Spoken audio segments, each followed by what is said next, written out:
कि आदमी के मन का विश्वास इतना कमजोर है, संत के प्रति, गुरु के प्रति उसके मन में इतना अविश्वास भरा हुआ है, उसको लगता है कि मंदिर के चौखट पे सर झुकाना ठीक है, गुरु के चरण में सर झुकाने की क्या जरूरत है।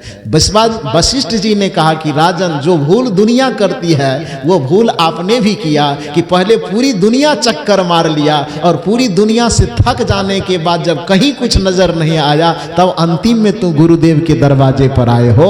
काश यदि पहले ही गुरुदेव के दरवाजे पे आके सर झुका देते तो पूरी दुनिया के किसी के सामने सर झुकाने की नौबत नहीं आती, लेकिन तूने ये काम किया नहीं। क्योंकि नीति यही कहती है कि जिस व्यक्ति का सर हमेशा माता पिता और गुरु के चरणों में झुकता है, दुनिया में उसे शर्म से कहीं सर झुकाने की नौबत नहीं आती है। पिताजी के इसी गलती से प्रेरणा लेकर के पिताजी ने समझाया होगा बचपन में राम जी को कि बेटा हम गलती कर लिए तो बड़ा चक्कर में फंसे, तुम ये गलती मत करना। इसलिए राम जी जब बचपन से शुरुआत करते थे सुबह की, तो किससे शुरुआत करते थे? प्रातः काल उठी के रघुनाथा। आगे आप बता दीजिए। हाँ, यही तो कबीर साहब बता रहे हैं और आप कहते हैं कि तो सनातन धर्म के विरोधी है। अब राम का जो आचरण है वो हम करें तो सनातन विरोधी कैसे हो गए? श्री राम जी ने कहा कि प्रातः काल उठी के रघुनाथा। अब कौन कौन मंदिर में नवा वही माथा? दुर्गा माई के कि काली माई, संतोषी, कहां कहां बताइए आप ही। राम जी ने क्या रास्ता दिखाया? अब राम जी जो रास्ता दिखाए उस रास्ता पर हम चले तो हम सनातन के विरोधी हो गए। राम जी जिस चरित्र को किए उस चरित्र को हम अपनावे तो हम सनातन विरोधी हो गए।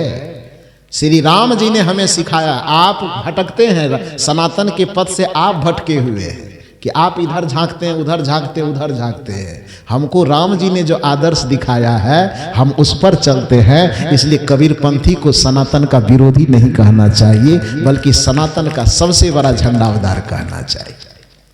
श्री राम जी ने जो आदर्श दिखाया कि प्रातः काल उठी के रघुनाथा,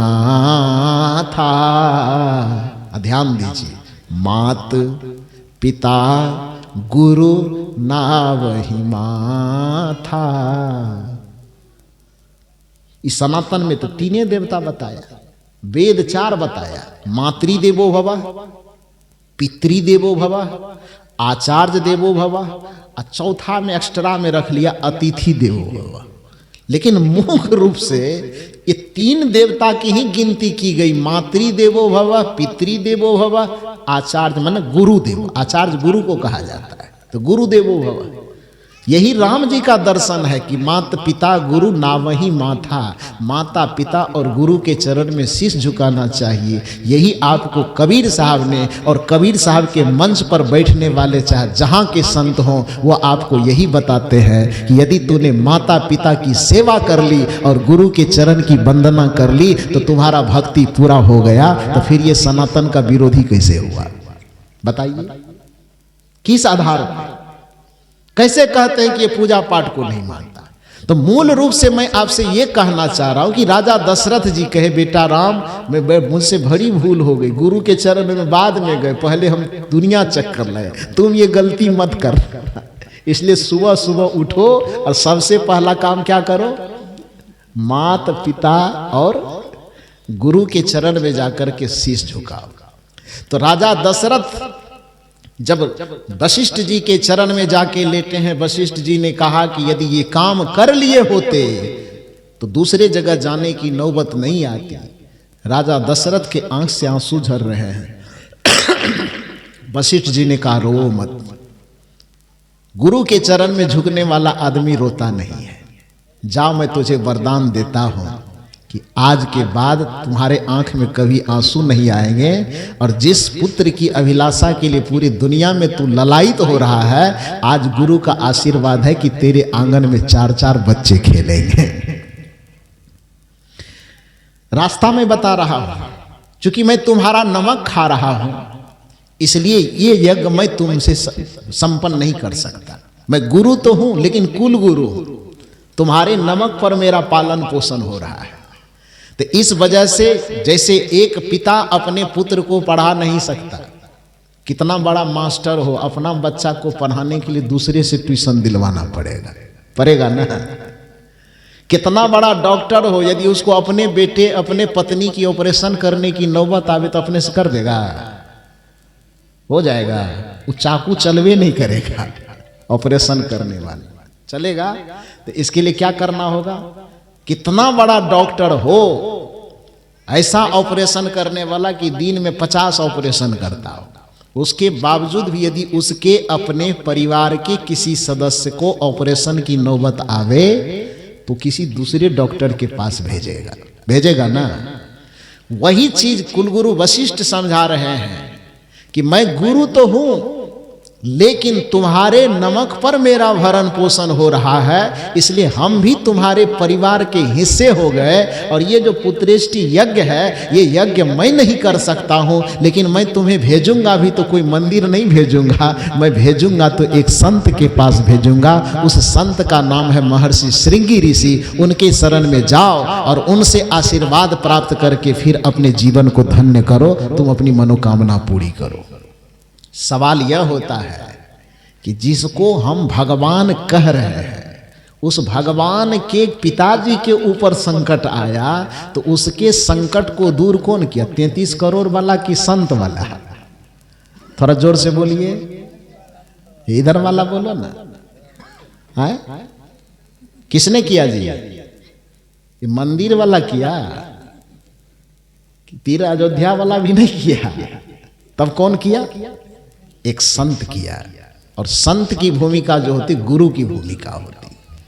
तो मेरे कहने का अभिप्राय यह है कि सदगुरु कबीर साहब की परंपरा में जो गुरु को महत्व दिया जाता है, तो लोगों की धारणा में ये बात बैठ जाती है कि गुरु की परंपरा वाले लोग जो है ना, ये देवी देवता की परंपरा को नहीं मानते।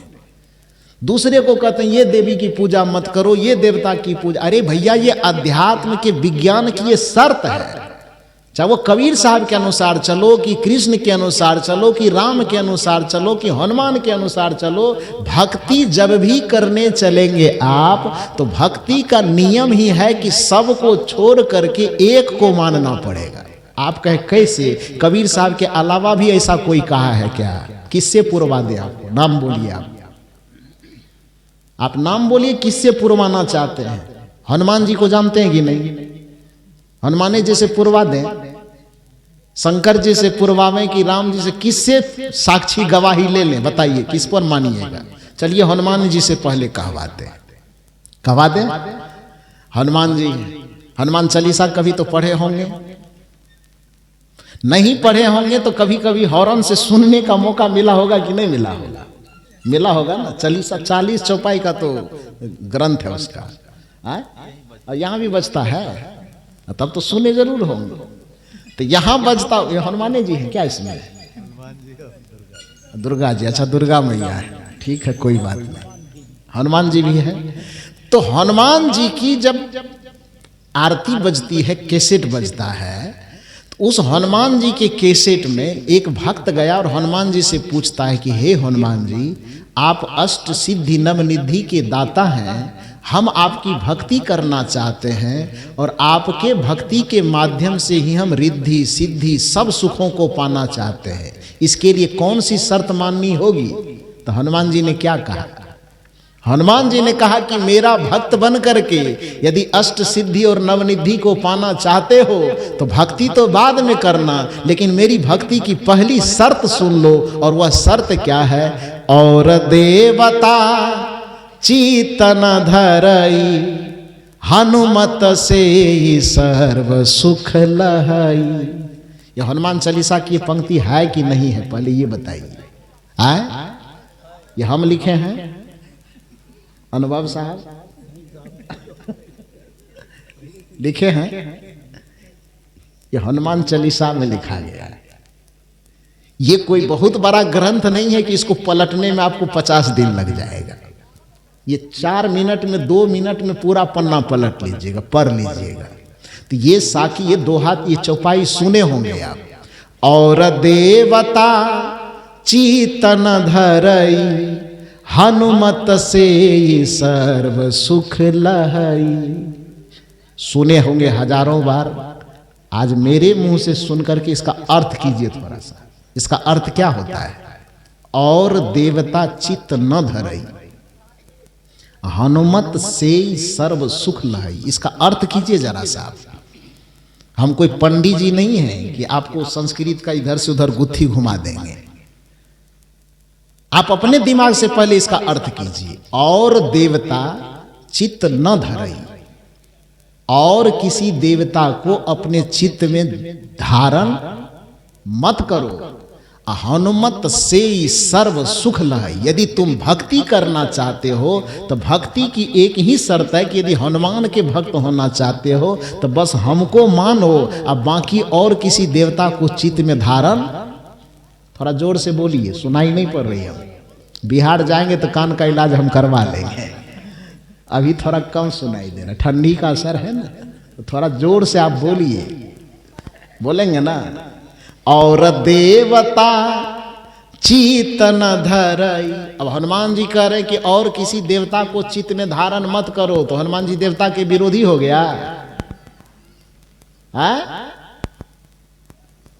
भगवान श्री कृष्ण से अर्जुन ने पूछा कि हे भगवान, आपको ईश्वर का स्वरूप में मानता हूं, आपकी भक्ति करके ही हम आत्म कल्याण पाना चाहते हैं, आप बताइए आपकी भक्ति कैसे करें। भगवान श्री कृष्ण का भक्ति वक्ति बाद में कर लो, पहले शर्त सुनो का सुना दीजिए। श्री कृष्ण ने गीता में कौन सी शर्त लगाई?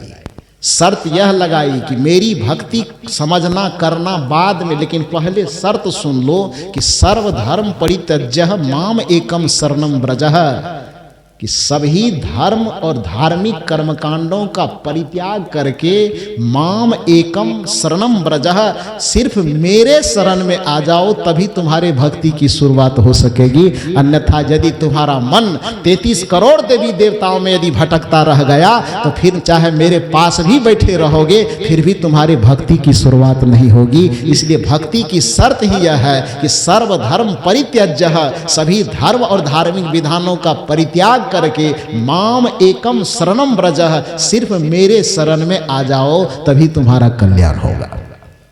तो जब यहां कृष्ण जी कह रहे कि सर्वधर्म परित्यज्य, धर्म और धर्म के नाम पर फैले समस्त कर्मकांडों का पहले परित्याग करो, अब माम एकम शरणम व्रजः, सबसे पहले मेरे शरण में आ जाओ, तो अब क्या कहेंगे? कृष्ण जी को सनातन का विरोधी है? कबीर साहब यही तो सिखा रहे हैं कि एक साधे सब सधे, सब साधे सब जाए, माली सींचे मूलते फूले फले अघाए। आप ये बात सुन करके कहते कबीर पंथी तो कुछ मानवे नहीं करे। भाषा बूझ रहे कि नहीं बूझ रहे हैं? बिहार वाला है तो यूपी तो सटा हुआ है, तो कैसे नहीं बूझिए?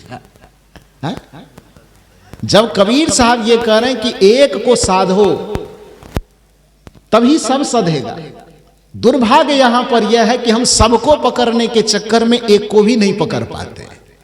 और जो आदमी वृक्ष के, आप कल्पना कीजिए कि एक इमली का वृक्ष है, उस इमली के वृक्ष में लाखों पत्ते हैं, फूल हैं, फल है। अब किसी आदमी को यदि इमली के पेड़ को सींचना होगा तो क्या करें? एक एक पत्ता में जाके पानी छींटें? बताइए आप। एक एक फूल में जाकर के गुलाब जल छिड़कें? एक एक डाल में, एक एक तना में? किस कौन आदमी समझदार कहेगा? वो देखने वाला कहेगा इसके दिमाग का स्क्रू ढीला हो गया, रांची ले चलो भर्ती करवाने की। कहेगा कि नहीं कहेगा? वृक्ष को हमें हरा रखना है, फूल को हमें हरा रखना है, पत्ता को हमें हरा रखना है, तो समझदारी यह नहीं कहती है कि प्रत्येक पत्ते में जाके पानी छींटो। समझदारी यह कभी नहीं कहती है कि डाल डाल में जाकर के पानी छींटो। समझदारी यह कभी नहीं कहती है कि वृक्ष के एक एक फूल में जाकर के पानी डालो। समझदारी यह कहती है कि पूरे वृक्ष को हरा भरा रखना हो तो डाल को भूल जाओ, पत्ते को भूल जाओ, तना को भूल जाओ और सबको भूल करके एक जड़ में पानी डालना शुरू करो। लाखों पत्तों में अपने आप पानी पहुंच जाएगा, सब में पानी डालने की आवश्यकता नहीं है। समझदारी यही कहता है। यही बात सदगुरु कबीर सिखाना चाहते हैं आप। ये भक्ति छोड़ने कहाँ कहते हैं आप? देवी एवं देवता को छोड़ने कहाँ कहते हैं आपको? ये कहते हैं कि भक्ति की शर्त यही है कि एक को आस्था विश्वास के साथ उस पर दृढ़ आस्था रखते हुए बाकी सबका आदर करो, सम्मान करो। जैसे एक स्त्री का विवाह होकर के जब ससुराल में जाता है तो उसका समर्पण केवल एक पति में होता है। आस्था वो अपने देवर से भी रख सकती है, आस्था अपने बड़े भाई, जिसको यहाँ की भाषा में क्या कहते हैं, ज्येष्ठ के प्रति भी रख सकते हैं, अपने ससुर के प्रति भी रख सकते हैं। परिवार में यदि 50 सदस्य है, 50 सदस्य के प्रति आदर सम्मान सेवा का भाव रखेगी, लेकिन समर्पण की बात जब आएगी तो समर्पण एक पति में करेगी। जैसे एक स्त्री के लिए सबके प्रति समर्पण और बाकी सभी परिवार के सदस्यों के प्रति आदर और सम्मान का भाव रखना आवश्यक है, उसी तरह से भक्ति की यह शर्त है कि 33 करोड़ में जो कोई एक इष्ट आपको पसंद आ जाए, उस एक इष्ट के प्रति पूर्ण समर्पण करिए और बाकी सबके प्रति आस्था का भाव रखिए, तभी भक्ति की शुरुआत हो सकेगी, तभी भक्ति आपका सफल हो सकेगा। यही बात कबीर साहब बताना चाहते हैं कि हम गुरु मार्गी हैं, हमारा कर्तव्य है कि हम सबसे पहले गुरु की वंदना करें, गुरु की पूजा करें, गुरु की सेवा करें, गुरु की आराधना करें। और यही सनातन संस्कृति बताता है। मैंने कहा है आपको कि आपके ऊपर कोई परेशानी आएगी तो देवी देवता को खोजते हैं, लेकिन देवी देवता के ऊपर कोई परेशानी आती है तो वो किन को खोजते हैं, वो गुरु को खोजते हैं। और राजा दशरथ जो भगवान श्री राम जी के पिता कहलाते हैं, जब गुरु के कृपा से उनके जीवन का दुख दूर हो गया, तो आपको कहीं ये न लगे कि मैं बना करके कह रहा हूं, इसलिए रामचरितमानस का एक उदाहरण दे करके फिर मैं बात को समाप्त करूंगा, आप बैठ जाइए। तो महाराज दशरथ जब सब चीज से परिपूर्ण हो गए, 4 बच्चे घर में खेलने लगे, तब तो खुशी का कोई ठिकाना नहीं रहेगा, पूरा खुशहाल हो गए, आनंद से एकदम पूरा नगर उत्सव मनाने लगा। तब जाकर के एक आदमी आया और राजा दशरथ जी से पूछा कि आज जो आपको ये खुशी मिली है, आज जो आपको ये आनंद मिला है, ये आनंद कैसे मिला। ये तो दुनिया का नियम है ना जी, जब किसी व्यक्ति को सफलता मिल जाती है तो मीडिया वाले पूछने आता है कि नहीं। यदि कोई व्यक्ति स्टेट टॉपर कर जाए, यूपीएससी आईपीएस पास कर जाए, तो उसको पूछने जाता है ना, कोचिंग कहाँ से लेते थे, सिलेबस कौन कौन सा पढ़ते थे, नोट्स किसने दिया था, ये सवाल करता है कि नहीं करता है। उसकी बात छोड़ दीजिए, यदि आप खेती गृहस्थी करते हैं, आप अपने खेत में फसल लगाए, आपके पड़ोस के लोग भी फसल लगाए हैं, अड़ोस पड़ोस अगल बगल से यदि 2-4 मन कट्ठा यदि ज़्यादा पैदा हो गए आपको, तो उसमें पूछेगा कि नहीं। तो मीडिया वाला नहीं पूछे, लेकिन अगल बगल गाँव वाले जरूर पूछेगा कितना यूरिया मारे थे हो, पटवन कितना बार की थी, बीज कहाँ से लाए थे, ये पूछेगा कि नहीं पूछेगा। मतलब यह है कि जब आपका जीवन सफलता के मुकाम को छूता है तो आपके उस सफलता के रहस्य को जानने के लिए लोग उत्सुक होते, पूछते हैं आपसे, सवाल करते हैं। तो जो राजा पुत्र की प्राप्ति के लिए 3-3 शादी कर लिए और चौथी अवस्था में पुत्र हो गया, तो पहले से सब चीज से तो संपन्न था ही, एक कमी जो थी वो कमी पूरा हो गया। तो अब लोग जाएगा ना पूछने के लिए।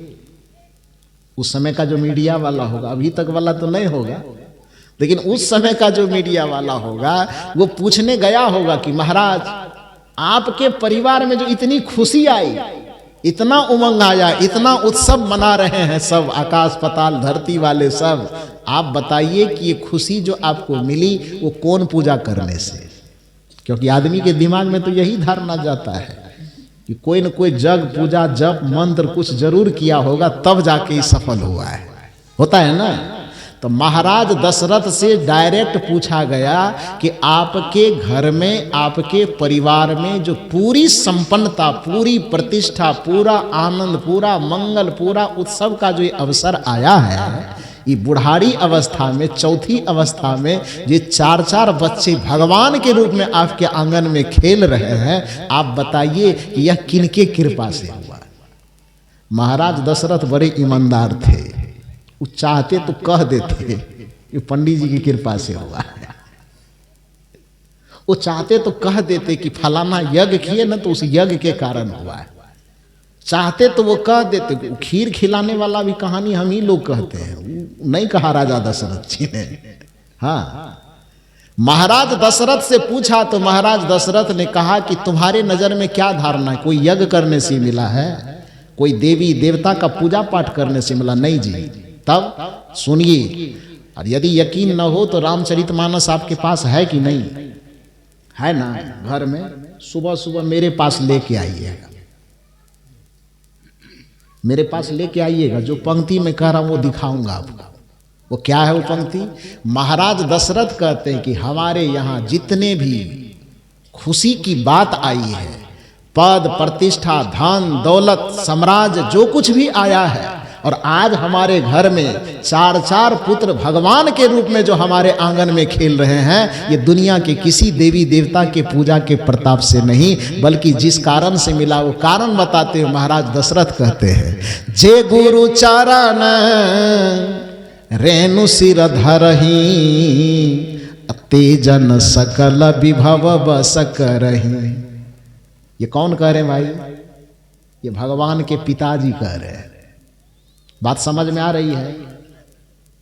भगवान के पिताजी समझते हैं कि नहीं समझते हैं? पिताजी, तो पिताजी को इधर क्या बोलते हैं? हमारा बिहार की भाषा में बाप बोला जाता है, यहाँ पिताजी पापा। हाँ ठीक है, तो राम जी के पापा जी ही कह लीजिए। बिहार में रहते तो राम जी के बाप कहते, और क्या होगा? तो पापा कहिए, पिताजी कहिए, बाप कहिए, मतलब भाषा का केवल अंतर है, मतलब तो वही है। मूल बात यह है कि महाराज दशरथ जो भगवान के पिता हैं, वो कहते हैं कि हमारे घर में सुख समृद्धि और शांति का जो कुछ भी दिखाई दे रहा है, उसके कारण में देवी देवता भगवान भगवती की पूजा नहीं है। तब क्या है? जे गुरु चारण रेणु सिर धरही, तेजन सकल विभव बस करही। कि जो व्यक्ति नित प्रति अपने गुरु के चरण शरण हो करके उसके चरण रज को अपने मस्तक पर धारण करता है, कबीर साहब यही तो कह रहे हैं कि गुरु को सिर पर राखिए, और राजा दशरथ कह रहे हैं मस्तक पर धरही। दोनों में अंतर है। जे गुरु चरण रेणु सिर धरही, तेजन सकल विभव वश करही। राजा दशरथ गारंटी दे रहे। कौन है वो? भगवान के पापा है ना, वो गारंटी दे रहे हैं। यहां कबीर साहब गारंटी दे रहे हैं कि गुरु को सिर पर राखिए, चलिए आज्ञा माही। गारंटी पेपर ये ले लो कि कहीं कबीरता दास को तीन लोक डर ना, ये भी गारंटी पेपर है। यहाँ कबीर साहब का गारंटी पेपर गुरु के नाम से, और वहाँ राजा दशरथ का गारंटी पेपर किसके नाम से? गुरु के नाम से। दोनों का गारंटी पेपर एक जैसा है। जे गुरु चारण रेणु सिर धरही, तेजन सकल विभव बस करही। जो नित्य प्रति गुरु के चरण के रज को अपने मस्तक पर धारण करता है, विनम्रता से गुरु के चरण में शीश झुकाता है, वह आदमी दुनिया का ऐसा सौभाग्यशाली आदमी है कि वो भौतिक आध्यात्मिक सभी संपदाओं को अपनी मुट्ठी में कर लेता है। यही तो मनुष्य की चाहत है। इसलिए सनातन संस्कृति कहती है कि और किसी की पूजा करना न करना बाद में देखा जाएगा, लेकिन अपने जीवन में गुरु को धारण करना और गुरु के चरण की सेवा करना, ये सनातन संस्कृति का हिस्सा है। यदि इससे भी आपको यकीन नहीं होता है तो हनुमान जी से और थोड़ा बढ़िया से पूछिए कि गुरु की जरूरत है कि देवी देवता की। हनुमान जी का देवी देवता पकड़ो न पकड़ो बाद में फैसला कर लेंगे, लेकिन शुरुआत कहां से करना? श्री गुरु चरण सरोज रज निज मन मुकुर सुधार, वरनौ रघुवर विमल जसु जो दायक फल चार। बुद्धिहीन तनु जानिके सुमिरौ पवन कुमार, बल बुद्धि विद्या देहु मोहि, हरहु कलेश विकार। ये पंक्ति हम बनाए हैं। हाँ साहब जी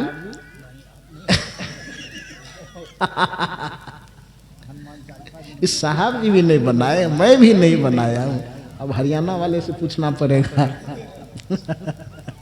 उन्होंने भी नहीं बनाए। आप लोग बनाए हैं? कोई नहीं बनाए। ये किसकी पंक्ति है? गोस्वामी तुलसीदास जी के द्वारा लिखी गई हनुमान जी के लिए। हनुमान जी कहते हैं कि मेरे शरण में आए हो, मेरे पास लड्डू चढ़ाने से कोई काम बनेगा नहीं। ये तो बड़ा गड़बड़ कर दिया है, रूट से थोड़ा भटक गया है। मेरे मंदिर में आकर के खड़ा होने से पहले तुमको जाना कहाँ चाहिए? पहले ये ब्रजेश बाबू जो सत्संग करवाया है, पहले सत्संग पंडाल में जाओ, अनुभव साहब से मिलो, कंठी माला दीक्षा लो, इससे युक्ति भेद जानो, तब मंदिर में प्रवेश करना। ये हनुमान जी ने कह रहा कि हम कह रहे हैं, ये हनुमान जी कह रहे हैं। श्री गुरु चरण सरोज रज, शुरुआती कहां से? मंदिर से कि गुरुदेव के चरण से? थोड़ा जोर से बोलिए ना, गुरुदेव के चरण से। श्री गुरु चरण सरोज रज निज मन मुकुर सुधार। पहला अध्याय तो आप पूरा कर लीजिए। पहला अध्याय यही है कि श्री गुरुदेव के चरण कमल में अपने मन को समर्पित करो, क्योंकि आपके मन के मुकुर का सुधार भगवान नहीं करेगा, आपके मन के मुकुर का सुधार गुरुदेव ही करेंगे। इसलिए सुबह दिन के सत्र में मैंने कहा था कि गुरु को ही सच्चा हरि कहा गया, क्योंकि जैसे सूर्य के उदय हो जाने से आसमान में सूर्य निकलता है तो पूरे संसार का अंधेरा का हरण हो जाता है, उसी तरह से हमारे जीवन में यदि गुरु का आगमन होता है, उसी क्षण से हमारे जीवन के दुखों का अंधकार छंटने लगता है और जीवन धन्य धन्य होने लगता है। हमारे जीवन के पापों का अंधकार खत्म होने लगता है, हमारे जीवन के दुखों का अंधकार खत्म होने लगता है, हमारे जीवन के अज्ञानता का अंधकार खत्म होने लगता है। इसलिए गुरु को हरि कहा जाता है। बंदों गुरु पद कंज कृपा सिंधु नर रूप हरि, महामोहतम पुंज जासु वचन रवि करनी कर। जो रवि का काम है, जो सूर्य का काम है, वही काम गुरु का काम है। सूर्य का काम है संसार के अंधकार का हरण करना, और गुरु का काम है आपके अंतःकरण के अविद्या के अंधकार का हरण करना, अज्ञान के अंधकार का हरण करना। इसलिए गुरु की तुलना सूर्य से की गई कि बंदों गुरुपद कंज कृपा सिंधु नर रूप हरि, महामोहतम पुंज। कैसे? तो जासु वचन रवि, रवि मना सूर्य, रवि कर निकर। जैसे रवि के किरण निकलने से, कर मन किरण प्रकाश, जैसे रवि का कर निकलने से, रवि का किरण निकलने से, रवि का प्रकाश निकलने से अंधकार का हरण हो जाता है, उसी तरह से हमारे जीवन में गुरु की चेतना का प्रवाह होने से, गुरु ज्ञान का प्रवाह होने से हमारे अंतःकरण के मोह रूपी अंधकार का, अज्ञान रूपी अंधकार का हरण हो जाता है। इसलिए हमें गुरु की वंदना पहले करनी चाहिए। हनुमान जी कहते हैं कि मेरे मंदिर में बाद में आना, लड्डू हम बाद में खा लेंगे, पहले उधर जाओ अनुभव साहब के पास। श्री गुरु चरण सरोज रज। प्रश्न हुआ क्यों जाए? फायदा क्या है? निज मन मुकुर सुधार। पहले तुम्हें अपने मन को सुधारना पड़ेगा, और मन सुधारने की ठेकेदारी भगवान के पास नहीं है। अरे रावण का मन बिगड़ गया तो भगवान सुधार दिए रावण के मन को? हाँ? कि रावण के नक्शे बिगाड़ दिया? क्या किया? रावण का मन बिगड़ गया, बुद्धि बिगड़ गई, तो श्री राम जी के सामने आने पर श्री राम जी ने रावण के बुद्धि का सुधार कर दिया कि रावण के पूरे खानदान का संहार कर दिया? क्या किया? यदि हिंदी का साहित्य पढ़े हैं तो सुधार और संहार का अंतर समझते हैं ना? सुधार का मतलब तो गड़बड़ चीज को ठीक कर देना, और संहार का मतलब होता है जो चीज गड़बड़ा है उसको थकूच करके नक्शे बिगाड़ देना, खत्म कर देना। संहार का यही मतलब होता है। तो श्री राम जी के सामने में रावण आ गया, बेचारा बुद्धि का बिगड़ा हुआ आदमी, आया कि नहीं आया? तो बुद्धि विचार संस्कार रावण का बिगड़ा, वो राम जी के सामने आए तो राम जी ने उसका सुधार किया कि संहार किया? बोलिए थोड़ा। संहार किया। कृष्ण जी के सामने में बिगड़ी बुद्धि वाला कंस आ गया बेचारा, जरासंध आ गया, पूतना आ गई, तो कृष्ण जी उसका सुधार किए कि बस डायरेक्ट वृंदावन बिहारी लाल की? क्या किए? सुधार किए कि संहार? संहार के। सुधार नहीं कर सके, क्योंकि सुधार की ठेकेदारी उनके पास नहीं, सुधार की ठेकेदारी हमारे साहब जी के पास है ना। संत और भगवंत का अवतरण इस धरती पर होता है दो कारणों से। भगवंत का अवतरण होता है जब पाप बढ़ जाए तो पापियों के संहार के लिए, और संत का अवतरण होता है जब पाप बढ़ जाए तो पापियों के सुधार के लिए। और जो व्यक्ति आपका संहार ही कर देगा तो आपका उद्धार कैसे करेगा जी? उद्धार कौन करता है? संहार करने वाला। ये उद्धार करता है सुधार करने वाला। जो सुधार करे वही हमारा उद्धार कर सकता है। जो संहार ही कर दिया तो फिर उद्धार क्या करेगा? डफली बजाएगा, उद्धार कैसे होगा? यही कारण है कि भगवान बुद्ध यदि गुरु के रूप में है तो भगवान बुद्ध के शरण में बिगड़ी बुद्धि वाला अंगुलीमाल पहुंच गया। अब आप बताइए कि भगवान बुद्ध ने अंगुलीमाल का संहार किया कि सुधार किया? इधर वाले बोलो, बड़ा गप कर रहे हो आप लोग। प्रवचन नहीं सुनना है? नहीं सुनना है तो हम अकेले बोलते रहे और आप उधर गप करते रहो, तो हमको बुखार चढ़ा है बोलने के लिए? बताओ। ये कम से कम कह दो कि प्रवचन सुनने में ठीक नहीं लगता, बंद कीजिए, तो हम तुरंत बंद कर देंगे। मैं निवेदन करता हूं कि भगवान बुद्ध के शरण में एक बिगड़ा हुआ बुद्धि वाला आदमी जो लोगों का गला काट रहा है, लोगों की हत्या कर रहा है, लोगों का खून बहा रहा है, बुद्धि बिगड़ गई तब ना। वो बिगड़ी हुई बुद्धि वाला आदमी भगवान बुद्ध जो संत के रूप में है, जो गुरु के रूप में है, उस गुरु रूप भगवान बुद्ध के सामने में वो बिगड़ी बुद्धि वाला, बिगड़ा संस्कार वाला व्यक्ति पहुंच गया। बुद्ध ने उसका संहार किया कि सुधार किया? संहार किया, सुधार किया। रत्नाकर जिसको कहते, जिसने राम कथा लिखी वाल्मीकि जी ने, उसका पूर्व नाम क्या था? रत्नाकर। वो रत्नाकर बेचारा भटकते भटकते भटकते भटकते सप्त ऋषि मंडली के शरण में चला गया, संत के शरण में। सुधर गया कि मर गया? सुधर गया ना। सुधरा तो क्या किया? उल्टा नाम जपत जग जाना, वाल्मीकि भय ब्रह्म समाना। गुरु के शरण में आकर के जो व्यक्ति सुधर जाता है, वो सुधर करके केवल इंसान ही नहीं बनता है, वो ब्रह्म के समान भगवान बन जाता है। बनता है कि नहीं बनता है? कैठो भगवान आदमी को सुधारा है, कोठो लिस्ट बना के दिखाइए तो। जिनका जिनका भगवान का नाम जानते हैं उनके सामने में कौन कौन पापी आया जिस पापी के बुद्धि को सुधार करके भगवान बना दिया? थोड़ा नाम बता सकेंगे आप? नहीं बता पाएंगे, क्योंकि भगवान के पास सुधारने की जिम्मेदारी है ही नहीं। भगवान के पास संहार करने की जिम्मेदारी है, सुधारने की जिम्मेदारी किसके पास है? गुरु के पास। इसलिए कबीर साहब कहते हैं गुरु है बड़ा गोविंद से, भगवान से बड़ा गुरु है। क्योंकि मारने वाला तो हजारों मिल जाएंगे, सुधारने वाला नहीं मिलेगा। तो मारने वाला बड़ा कि सुधारने वाला?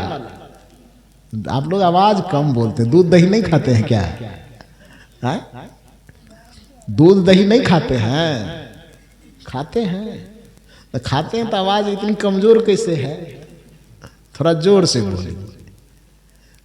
सब बड़ा यदि तुलना किया जाएगा तो मारने वाला बड़ा होगा कि सुधारने वाला बड़ा होगा? सुधारने वाला बड़ा होगा। और सुधारता कौन है? गुरु। इसलिए कबीर साहब कहते हैं जरा सा विचार करके देखोगे तो पता चलेगा कि गुरु है बड़ा गोविंद से। गोविंद से बड़ा है कौन? गुरु।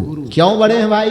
तो मन में देख विचार, जरा सा मन में विचार करके देखो तो अपने आप पता चल जाएगा। हरि सिर जय तो बार बार, यदि भगवान सिरज देगा तो बार बार तुम आवागमन के चक्र में आओगे भी जाओगे भी, लेकिन एक बार गुरु के शरण में आकर के तुम्हारी चेतना सुधर गई तो एक ही धक्का में आवागमन के चक्र को पार कर जाओगे। इसलिए गुरु का दर्जा भगवान के दर्जे से बड़ा माना जाता है। बात समझ में आई तो आ गई। कहने का ये अभिप्राय है कि पूरी सनातन संस्कृति, भारतीय संस्कृति जो वेद से लेकर के उपनिषद तक का विकास हुआ है, संतों की परंपरा को जब आप पढ़ेंगे, वो तो समय नहीं है यहाँ पर, ठंडी का मौसम है, लेकिन आप लोग इतना बढ़िया से बैठे हैं कि मुझे बोलने का मन कर रहा है। हम तो सोचे थे कि 10 मिनट बोल के चले आए, लेकिन आप तो ज्यादा बोल दिए। अब बंद कर दिया जाए, हाँ, और थोड़ा बोला जाए। हाँ तो बढ़िया। यूनिवर्सिटी में तो 45 मिनट का ही क्लास ले पाते हैं हम लोग जी। आप लोगों को पढ़ाने में 1.5 घंटा 2 घंटा आप बुलवा देते हैं, फिर भी फर्क नहीं पड़ता है, वहाँ फर्क पड़ जाता है। कहने का ये अभिप्राय है, जिस दर्शन की बात कर रहे हैं, आपको मालूम होना चाहिए कि जिस समय मैं पीएचडी कर रहा था, तो पीएचडी करने में सरकार के तरफ से जो हमको सब्जेक्ट दिया गया कबीर साहब के ऊपर लिखने के लिए, तो टॉपिक ही दिया गया था कि संत कबीर के संतमत दर्शन में आदर्श राष्ट्रीयता के सूत्र, कि कबीर साहब के किन किन विचारों को आधार बना करके डॉक्टर भीमराव अंबेडकर ने संविधान लिखा, उसको उस चीज में मैंने गुम्फित करने का प्रयास किया कि भारतीय संविधान में कबीर के लोकतांत्रिक मूल्य क्या क्या है, भारतीय संविधान में कबीर का आध्यात्मिक मूल्य क्या क्या है, भारतीय संविधान में कबीर के पारिवारिक और सामाजिक मूल्य क्या क्या है। इन सारे चीजों को एक एक अध्याय में बांट बांट करके हम लोगों ने लिखा है। पीएचडी करने के दरमियान में कबीर साहब के लिए कम से कम 600 पुस्तकों को मुझे पढ़ना पड़ा। कितने पुस्तकों को? 600। और उन पुस्तकों का निचोड़ जब पढ़े, आप ही के प्रयागराज इलाहाबाद विश्वविद्यालय के एक बहुत बड़े प्रोफेसर हो गए, पंडित गोविंद त्रिगुणायत नाम है उनका। पंडित गोविंद त्रिगुणायत ने कबीर साहब पर शोध करते हुए एक पुस्तक लिखा है जिसका नाम है कबीर विचारधारा। उस कबीर विचारधारा में उन्होंने निष्कर्ष निकाला है कि 15वीं शताब्दी में, जिसको मध्य युग के नाम से जाना जाता है भारतीय इतिहास में, उसमें यदि कबीर न होते उस मध्य युग में, तो गोस्वामी तुलसीदास जी को लोग सनातन धर्म के रक्षक मानते हैं। लेकिन नहीं, गोस्वामी तुलसीदास जी तो बहुत बाद में हुए ना जी। कबीर साहब से उम्र में तुलसीदास जी कितने छोटे हैं ये पता है आप लोगों को? गोस्वामी तुलसीदास जी उम्र में कितने छोटे हैं मालूम है? 250 बरस। कितना बरस? 25 नहीं, 10 नहीं, 250 बरस। 250 बरस का मतलब समझते हैं क्या पीढ़ी गुजर गया? एक व्यक्ति की पीढ़ी को 25 बरस यदि औसत मानेंगे पीढ़ी का गैप, तो 250 बरस का मतलब हो गया कम से कम 10 पीढ़ी हो गई ना। 10 पीढ़ी। जिस समय में कबीर साहब इस धरती पर आए थे, इस्लाम का जोर जबरदस्ती उस समय चल रहा था कि गोस्वामी जी के समय में चल रहा था? वो कबीर साहब के समय में चल रहा था। सिकंदर लोदी, तो तुगलक, तो फलना, तो चिलना, जिसका भी आक्रांता का नाम जानते हैं, वो सारे आक्रांता अपने तलवार के नोक पर लोगों के गर्दन से कंठी माला फेंक करके लड़ने, लड़ाने, मरने, मारने की बात उस समय चल रही थी। उस सारा धक्का सहने की जरूरत पड़ी कबीर साहब को। हिंदू धर्म को बचाया कबीर साहब ने, सनातन संस्कृति को बचाया कबीर साहब ने, और आज नाम उछल उछल करके कमा रहा है दूसरा कोई। बड़ा गजब है यार, कि जिसने तुम्हें बचाया, जिसने तुम्हारी रक्षा की, जिसने आपके सनातन संस्कृति को बचाने के लिए बड़ी क्रांति छेड़ी। आप पढ़िए उस शोध को। और शोध कोई बाबाजी का लिखा हुआ चीज नहीं होता है, वो सरकार के द्वारा दी गई विषय होती है, और उस पर शोध करने वाले को कितना मेहनत करना पड़ता है, शायद जो पढ़े लिखे होंगे वही व्यक्ति इस बात को समझ पाएंगे। तो पंडित गोविंद त्रिगुणायत ने उसमें लिखा है, जो इलाहाबाद विश्वविद्यालय के कभी प्रोफेसर रह चुके, उन्होंने अपने शोध ग्रंथ में लिखा कि यदि 15वीं शताब्दी में, मध्य युग में, जो भारत का आक्रांत युग था, संक्रमण काल से भारत की संस्कृति गुजर रही थी, उस समय में यदि कबीर न होते तो तो सनातन धर्म का आज नामो नक्शा नहीं बचता। सनातन धर्म को बचाने का यदि सबसे जबरदस्त बीड़ा किसी ने उठाया तो उस महापुरुष का नाम कबीर है, उस संत का नाम कबीर है। और कैसे बचाया? तो बताया उसी को जिसको विवेकानंद अमेरिका में जाके फैला रहे थे। वही जो मैंने बताया कि वेद के 4 हिस्से, तो 3 हिस्से तो पहले से बंद है, तो 3 का प्रचार कोई कैसे करेगा? चाहे विवेकानंद करे कि कबीर करे कि बुद्ध करे कि महावीर करे कि कोई करेगा, तो प्रचार 3 का कैसे करेगा? प्रचार चौथा का न करेगा। और चौथा को कभी आप देखे है ही नहीं, तो इसलिए लगता है कि भैया ये कहाँ से नया ज्ञान आ गया। वो जिस ज्ञान को आप देखे ही नहीं है तो वो ज्ञान तो आपको अनूठा लगेगा ना। जरा सा आप उपनिषद को जाके पढ़िए, जरा सा आप वेदांत को जाकर के पढ़िए, जरा सा आप ब्रह्मसूत्र को जाकर के पढ़िए, जरा सा आप नागार्जुन के महाशून्यवाद को पढ़िए जो बौद्ध दर्शन है, जरा सा आप शंकराचार्य के जाको पढ़िए अद्वैतवाद का दर्शन, तब आपको समझ में आएगा कि सनातन धर्म क्या है। और सनातन धर्म को जो आप देवी देवता सत्यनारायण कथा पूजा पाठ तक सीमित करके रख दिए हैं, तो अपने दिमाग के खिड़की को थोड़ा खोलना होगा। और जब दिमाग के खिड़की को खोलेंगे तो उसमें सबसे पहला चीज जो झलकेगा वह यह झलकेगा कि कबीर साहब सनातन के विरोधी नहीं हैं, बल्कि कबीर साहब सनातन के सबसे बड़े रक्षक के रूप में आपको दिखाई देंगे। तो इसलिए ये बात यदि किसी की धारणा में बैठी हो कि कबीर साहब किसी को नहीं मानता है, नहीं, कबीर साहब को समझना होगा। समझने पर यह पता चलेगा कि गुरु की भक्ति भी सनातन संस्कृति के हिस्सा की भक्ति है। वेद की भक्ति गुरु की भक्ति पर ही आधारित है। रामचरितमानस की भक्ति गुरु भक्ति पर आधारित है। वाल्मीकि रामायण की भक्ति गुरु भक्ति पर। अब भगवान के पिताजी जब ये कह रहे हैं कि भक्ति सार्थक करना हो तो जे गुरु चरण रेणु सिर धरही तेजन सकल विभव बस करही, तो इससे ज्यादा और अलग से प्रमाण लेने की क्या जरूरत है। भगवान शंकर के लिए जब अभी जो सुन रहे थे गोस्वामी जी ने कहा कि बिन गुरु भव निधि तरई न कोई जौ बिरंच शंकर सम होई, तो ये भी तो रामचरितमानस की पंक्ति है। क्योंकि आप जानते हैं कि संसार में छोटे मोटे हर एक प्रकार के दुख हुआ करते हैं। माथा दर्द किसी का है, पेट दर्द किसी का है, किसी का लड़ाई है, किसी का झगड़ा है, किसी का पति पत्नी का विवाद है। ये छोटे मोटे दुख तकलीफ बहुत हुआ करते हैं। गोस्वामी तुलसीदास जी जिस समय हुए उस समय संसार के लोग जब गोस्वामी जी के प्रभाव से प्रभावित हुए तो गोस्वामी जी के पास दौड़े दौड़े जाते थे। छोटा मोटा कोई भी दुख हो गोस्वामी जी को सुनाते थे, गोस्वामी जी आप कुछ दया कीजिए दुख दूर हो जाए। गोस्वामी जी तो चूंकि राम जी को इष्ट मानते थे तो इसलिए गोस्वामी जी के पास कोई समस्या लेके जाए कि हम बहुत गरीब हैं, हमारी गरीबी को दूर कर दीजिए, आशीर्वाद देके, तो गोस्वामी जी कहते थे तेरा राम जी करेंगे बेड़ा पार, उदास मन काहे को करे। तुम्हारा राम जी बेड़ा पार कर देंगे, जाओ राम जी की कृपा से दया से सब ठीक हो जाएगा। ये आशीर्वाद देकर के भेज देते थे। लोग संतुष्ट होकर अपने घर आ जाते थे।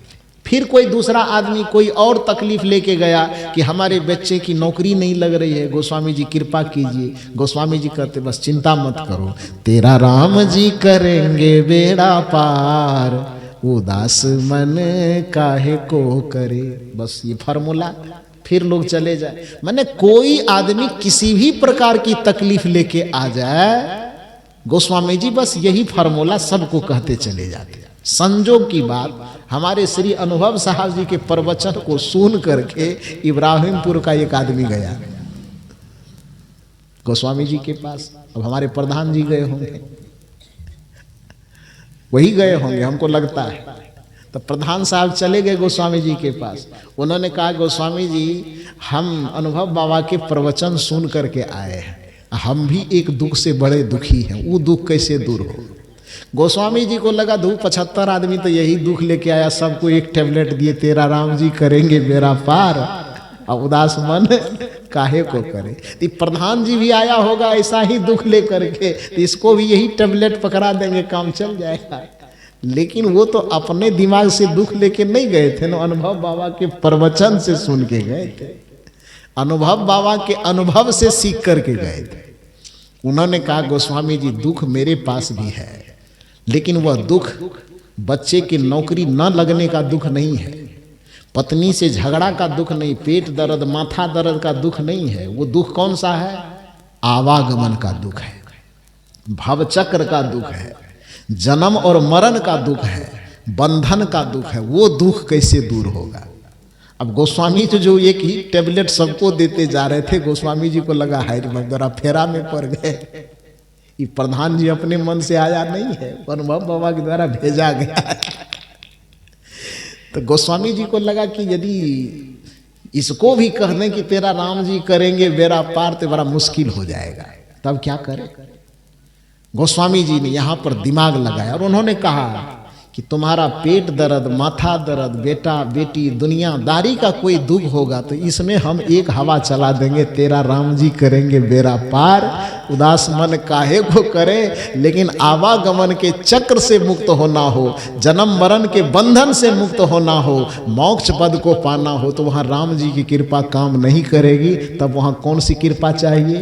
बिना गुरु भवनिधि तरई न कोई भी हो, चाहे वो ब्रह्मा क्यों न हो, विष्णु क्यों न हो, शिव क्यों न हो, क्योंकि जौ बिरंची शंकर सम, बिरंची मने ब्रह्मा और शंकर मने विष्णु, शंकर मने शिव, और बीच में विष्णु जी छूट गया तो काहे छोड़िएगा, उसको भी जोड़ दीजिए। हाँ, तो जौ बिरंची शंकर सम, सम का मने, सम मने क्या? बराबर। कि आप इतनी पूजा कर लीजिए, इतना पाठ कर लीजिए, इतना रिद्धि सिद्धि प्राप्त कर लीजिए कि ब्रह्मा विष्णु शिव के चेला होने की बात छोड़ दीजिए, उसके बराबर के कुर्सी में भी आपका कुर्सी पहुंच जाए। इतना करने के बावजूद भी जब तक सदगुरु के शरण में आप नहीं आएंगे, तब तक आप भवसागर को पार नहीं करेंगे, आवागमन के चक्र से मुक्त नहीं होंगे। ये कबीर साहब कह रहे हैं कि तुलसीदास जी कह रहे हैं। कौन कह रहे हैं? तुलसीदास जी कह रहे हैं। तो गुरु का महत्व है कि नहीं है? सनातन संस्कृति में गुरु का महत्व है ना। चाहे आप वेद से मानो कि रामायण से मानो कि गीता से मानो कि दुनिया के किसी शास्त्र से मानो, और कोई नहीं मानना तो हनुमान जी से मान लो, नहीं तो गदा से चूड़ देगा वो। श्री गुरु चरण सरोज रज निज मन मुकुर सुधार, वरनौ रघुवर विमल जसु जो दायकु फल चार। कौन कौन फल? आम, कटहल, लीची, टमाटर। तब फल क्या? अर्थ, धर्म, काम और मोक्ष। ये चारों फल की प्राप्ति का सीढ़ी यह है कि गुरु के चरण से शुरुआत करो, और गुरु के चरण में आकर के भगवान के स्वरूप को समझो, और भगवान ईश्वर परमात्मा के स्वरूप को समझ करके और तब उसकी भक्ति करो। गुरु के चरण को छोड़ करके आप ईश्वर के स्वरूप को समझ ही नहीं पाएंगे, तो फिर ईश्वर के स्वरूप की पूजा कैसे करेंगे? इसीलिए यदि किसी व्यक्ति को लगता है कि केवल भगवान के मंदिर में जाकर के घंटी बजाने से मेरा काम चल जाएगा, तो उस व्यक्ति को हनुमान जी से ही पूछना चाहिए। जय जय जय हनुमान गोसाई। आगे आप बोल दीजिए, हम नहीं बोलेंगे। उत्तर प्रदेश वाले का इतना कर्जा हम नहीं खाए हैं, तो मैं कैसे बोलूं? तो अकेले हम बोलो और आप चुप रहे, ऐसा नहीं हो सकता है। तो इसलिए आधा मैं बोलूं, आधा आप बोलिए। जय जय जय हनुमान गोसाई। क्यों कृपा करेगा गुरुदेव? क्यों करेगा? आप कहते हैं कि गुरुदेव वाला भक्ति तो हमारा है ना, हम तो भगवान वाला है। गुरुदेव वाला तो कबीरपंथी सबका है। क्यों करेगा गुरुदेव कृपा? हनुमान जी कहते भैया ऐसा है कि मेरा कृपा एक तरफ और गुरु जी की कृपा एक तरफ, और यदि दोनों तरफ का मुहर नहीं लगेगा तो तुम्हारी कृपा फेल कर जाएगी। करेगी ना? इसलिए लड्डू हनुमान जी के चरण में, भगवान देवी देवता के चरण में कितना भी लड्डू चढ़ाओ, लेकिन कृपा पास तभी होगा जब अंत में किसका मुहर लगेगा? जय जय जय हनुमान गोसाई, कृपा करहु गुरुदेव की। नाई, नाई नहीं, नाई मतलब बाल दाढ़ी बनाने वाला, नाई मतलब अवधि में नाई को जैसे कहा जाता है ना, नवा का अंशवा दीर्घई नाई। संस्कृत में जिसको यथा बोलते हैं उसी को हिंदी में जैसे बोलते हैं, और उसी बात को अवधी भाषा में नाई बोलते हैं ना। तो जय जय जय हनुमान गुसाई, कृपा करहूं गुरुदेव की नाई। गुरुदेव जैसे कृपा करते हैं, हे हनुमान जी आप भी मेरे ऊपर कृपा करना, तो भगवान वाला कृपा मत करना। तब कौन कृपा करना? गुरुदेव वाला कृपा करना। बात समझ में आई? तो जब भगवान के मंदिर में जाने के बावजूद भी अंततः कृपा हमको गुरुदेव वाला ही चाहिए, तो दुकान गुरुदेव वाला, सामान किसका वाला? भगवान वाला। जब गुरुदेव के ही कृपा चाहिए तो गुरुदेव के ही दुकान में मंदिर में आओ ना। और गुरुदेव का दुकान क्या है, गुरुदेव का मंदिर क्या है? गुरुदेव के दुकान और गुरुदेव के मंदिर को ही ये सत्संग कहा जाता है। कहा जाता है ये गुरु के ज्ञान का दुकान है। ये सत्संग जो है यहाँ पर सत्य का सौदा होता है, धर्म का सौदा होता है, चिंतन का सौदा होता है, त्याग और वैराग्य का सौदा होता है।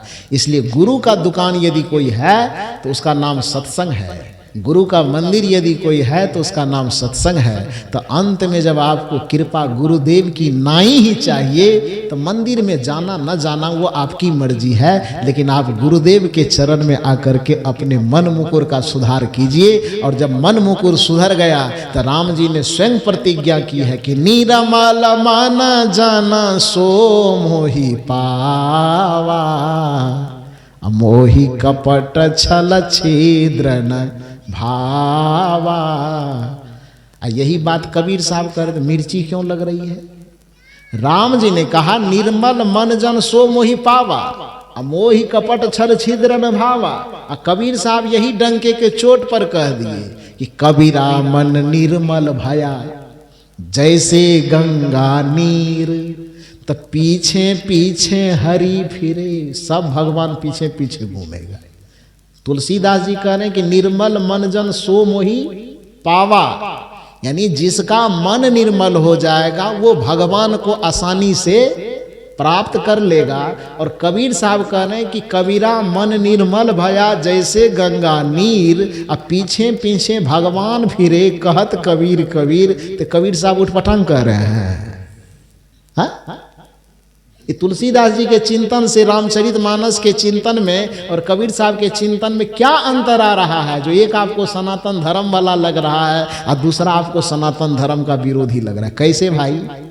बात को समझिए। वस्तुतः सदगुरु कबीर साहब सनातन के एक चमकते सूर्य हैं, जो सनातन के विरोधी नहीं बल्कि सनातन के संरक्षक हैं। ज़्यादा न कहते हुए मूल रूप से हमारे परम पूज्य श्री अनुभव साहब जी बड़ी सुंदर बात कहे कि सदगुरु कबीर साहब की परंपरा में जो गुरु को महत्व दिया जाता है, वस्तुतः ये केवल कबीरपंथियों की धारणा नहीं है, बल्कि सनातन संस्कृति में वैदिक ज्ञान से लेकर के अभी तक के जितने ज्ञान के स्रोत को खंगालेंगे आप, तो उसमें गुरु का महत्व ज़्यादा है। इसलिए जो गुरु ज्ञान से जुड़ा हुआ ग्रंथ है उसको हम उपनिषद ग्रंथ कहते हैं। और उपनिषद का अर्थ ही होता उप मन समीप और निषद मन बैठना, अर्थात गुरु के समीप बैठ करके जिस ज्ञान को सीखा जा सके उसको उपनिषद ज्ञान कहते हैं। और कबीर साहब जो ज्ञान आपको दे रहे हैं वो वेद के 3 हिस्से का ज्ञान नहीं है। कबीर साहब का ज्ञान वेद के 3 हिस्से का ज्ञान नहीं है। कौन कौन हिस्से? संहिता भाग, ब्राह्मण भाग और अनर्क भाग से कबीर साहब को कुछ लेना देना नहीं है। कबीर साहब के दर्शन और चिंतन को लेना देना है किस ज्ञान से? वेद के चौथे भाग से। वेद का चौथा भाग वेदांत कहलाता है। उपनिषद का सार वेदांत कहलाता है। जिस गीता की बात वो कर रहे वह भी उपनिषद का ही एक हिस्सा है, वह भी वेदांत का ही एक हिस्सा है। तो कबीर के दर्शन को तब तक आप नहीं समझेंगे जब तक आप वेदांत की भाषा नहीं समझेंगे। कबीर के ज्ञान को तब तक आप नहीं समझेंगे जब तक आप उपनिषद से अवगत नहीं होंगे। इसलिए कबीर साहब का जो ज्ञान है वो वेद और वैदिक संस्कृति से अलग नहीं है, बल्कि वेद और वैदिक संस्कृति का समर्थन करते हुए कबीर साहब के जो आत्म अनुभव से जो बातें निकली वही आप तक हम तक पहुंचाई गई है। लेकिन धर्म के नाम पर धंधा करने वाले कुछ लोग कबीर के नाम से इतने अफवाह फैलाए, इतना अनर्गल प्रलाप किया कि आम जनता के दिमाग में ये बात बैठ गई कि कबीर साहब कुछ हो नहीं देवी माने छे, न देवता मानता है, न भगवान मानता है, न भगवती मानता है, न पूजा मानता है, न पाठ मानता है। ये गलत धारणा है, ये गलत अफवाह है। वस्तुतः कबीर साहब सब चीज को मानते हैं, लेकिन किसी चीज को मानने से पहले वो जानने की सलाह जरूर देते हैं कि मानो सब कुछ, लेकिन पहले उसकी वास्तविकता को जान लो, और वास्तविकता जानने के बाद यदि उचित लगे तो मान लो, और उचित नहीं लगे तो छोड़ दो। कबीर साहब का जो दार्शनिक पंक्ति है वह यही पंक्ति है कि साधु ऐसा चाहिए जैसा सूप सुभाए, सार सार को गही रहे, अथोथा दे उड़ाए। जहां से अच्छी बात मिले, सार बात मिले, ज्ञान की बात मिले, उचित बात मिले, उसको ग्रहण कर लो, और जहां पर गलत बात मिले, अनुचित बात मिले, अनीतिपूर्वक बात मिले, उन बातों को क्या करो, छोड़ दो। यही तो कबीर साहब करना चाहते हैं। तो सनातन संस्कृति का सबसे अद्भुत ज्ञान, अद्भुत तथ्य यह है कि सनातन संस्कृति भगवान की पूजा बाद में करने के लिए बताते हैं, पहले वह गुरु की पूजा करने के लिए बताते हैं। क्योंकि उनकी भी मान्यता है कि सगुण रूप में तीन देव ही मुख्य रूप है, मातृदेवो भव, पितृदेवो भव और आचार्य देवो भव। चौथा में अतिथि देवो भव। राम जी ने यही बताया, प्रातः काल उठ के रघुनाथा, मात पिता गुरु ना वही माथा। यही ज्ञान हम सदगुरु कबीर साहब के परंपरा वाले भी देते हैं। भूल कर कुसंग में जाया न कीजिए, अश्लील ग्रंथ गाना, अश्लील ग्रंथ गाना गाया न कीजिए, भूल कर कुसंग में जाया न कीजिए। ये बड़ा प्रचलित भजन है। इस भजन की एक कड़ी आती है, जिनसे जन्म मिला फिर सद्ज्ञान जो दिए। ध्यान दीजिए पंक्ति पर, जिनसे जन्म मिला, तो किनसे जन्म मिला, माता से और पिता से। जिनसे जन्म मिला फिर सद्ज्ञान जो दिए। सद्ज्ञान कौन दिए, गुरु। तो माता पिता से जन्म मिला, और सद्ज्ञान और सद्भक्ति की युक्ति किससे मिली, गुरु से मिली। तीन का नाम आया ना। जिनसे जन्म मिला फिर सद्ज्ञान जो दिए, जिनसे जन्म मिला फिर सद्ज्ञान जो दिए, उन माता पिता गुरु को भुलाया न कीजिए, भूल कर कुसंग में जाया न कीजिए।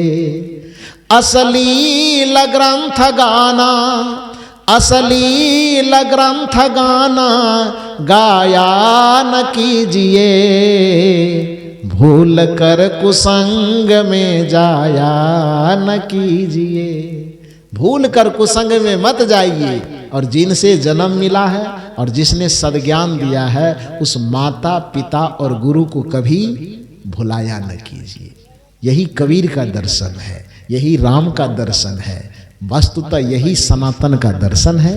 और सनातन संस्कृति, सनातन दर्शन के अनुसार ही कबीर के ज्ञान और चिंतन दर्शन है। इसलिए कबीर साहब को समझिए, और कबीर साहब के प्रति आपके दिल दिमाग में कहीं से कोई अफवाह भरी पड़ी है, कहीं से कोई उल्टी सीधी बात दिमाग में घर करवा दिया गया है, तो मैं 2 दिन तक हूँ, झाड़ू बोहारू लगा करके कोशिश करूँगा कि वो कूड़ा कचरा आपके दिमाग से निकाल दिया जाए, और कबीर साहब का झंडा आपके दिमाग में लहरा करके मैं चला जाऊँ। यही मेरी अभिलाषा है। आप लोग इतने ठंडी में भी बहुत शांत और एकाग्रचित्त होकर के मेरी बातों को सुने, इसके लिए आप सबों को बहुत बहुत साधुवाद, बहुत बहुत धन्यवाद देते हुए वाणी को मैं यहीं पर विराम देता हूँ। एक दिन और बचा हुआ है, कल का समय। तो कल आप लोग आइएगा कि नहीं आइएगा? ना आवे तो बोल दें रातें में हम बिहार निकल जाए। वैसे भी बिहार लौट के जाने का तो है नहीं। अब यहाँ संपन्न करेंगे तो यहाँ से हम लोग पंजाब जाएंगे, पठानकोट। वहाँ पर तो बड़ी भीड़ होती है, 5 से 7 हज़ार लोग कम से कम आते हैं। तो उस कार्यक्रम में जाना है, फिर वहाँ कार्यक्रम करके राजस्थान चले जाएंगे और राजस्थान से फिर कार्यक्रम करके छत्तीसगढ़ चले जाएंगे। तो छत्तीसगढ़ में अब जब लौटेंगे तो 8 फरवरी को बिहार लौटेंगे। कब लौटेंगे? 8 फरवरी को बिहार लौटेंगे। तब तक आप लोग इधर ठंडी में ठिठुरते रहिएगा और हम लोग वहाँ छत्तीसगढ़ में एसी में सोएंगे बढ़िया से। वहाँ गर्मी नहीं लगती है, ये हम समझ गए हैं। यही कारण है कि जैसे इधर ठंडी बढ़ता है तो हम छत्तीसगढ़ भाग जाते हैं। ठंडी के समय का कार्यक्रम हम छत्तीसगढ़ में ही देते हैं, क्योंकि वहाँ ठंडी नहीं लगती, चादर वगैरह ओढ़ना बड़ा मुश्किल हो जाता है। मंच पर जब तक कूलर नहीं लगाएगा तो प्रवचन करने में पसीना छूटता है। तो इसीलिए अब 2 महीना जब तक इधर आप लोग रजाई में ठिठुरते रहिएगा तब तक हम लोग उधर कूलर का मजा लेते रहेंगे। फिर इधर ठंडी खत्म होगी और छत्तीसगढ़ छोड़ करके बिहार यूपी आ जाएंगे। फिर कुछ दिन के बाद आपके आगरा में, हाथरस के पास और सब जगह कार्यक्रम है। 365 दिन का जो वर्ष होता है उसमें हम लोगों का जीवन इतना व्यस्त होता है कि लगभग 300 सवा 300 दिन तक पूरे देश में घूम घूम करके कार्यक्रम होते रहता है।